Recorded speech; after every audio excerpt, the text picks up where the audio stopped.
ഞാൻ ഏറ്റവും കൂടുതൽ പേടിച്ചൊരു പാട്ടാണത്. ഒരു ദിവസം രാത്രി ഞാനിങ്ങനെ എന്റെ ഒരു ബന്ധു മരിച്ചു. അത് കഴിഞ്ഞു. ഇതൊക്കെ കഴിഞ്ഞ് ഞാനിങ്ങനെ ഇരുന്ന് വെറുതെ വീട്ടിലെ ഒറ്റക്കുള്ളൂ. ടിവിയൊക്കെ സമയം പോലുള്ള ടിവിയൊക്കെ വന്നിട്ട് ഈ പാട്ടാണ്. വിറച്ചു ഈ പാട്ട് കണ്ടപ്പോ. അതിൽ ഞാൻ മാത്രമേ ജീവനോടുള്ള ആളുള്ളൂ. ബാക്കി ആ സീനിൽ അവനിച്ച് ആരും ഒന്നും ജീവിച്ചിരിപ്പില്ല. ശരിയാണ് ശരിയാണ്. മുരളിയങ്ങളില്ല. ഒന്ന് ആലോചിച്ച് നോക്കൂ.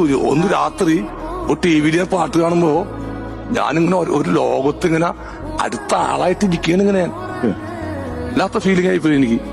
ഞാൻ ഇപ്പോഴും ആ പാട്ട് പാടാൻ പോകണം നോക്കുമ്പോ നമുക്ക് ഒരു വേട്ടയാടല്, ഒരു ഹോണ്ട് ചെയ്യണം നമ്മളെ ജീവിതം എന്ന് പറഞ്ഞാൽ. ആരുമില്ല.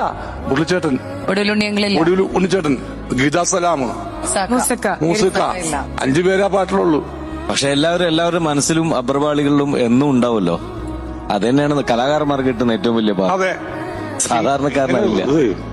അത് നിങ്ങൾക്ക് എങ്ങനെ പറഞ്ഞാ മനസ്സിലാവുന്ന അറിയില്ല അത് നിങ്ങൾക്ക്.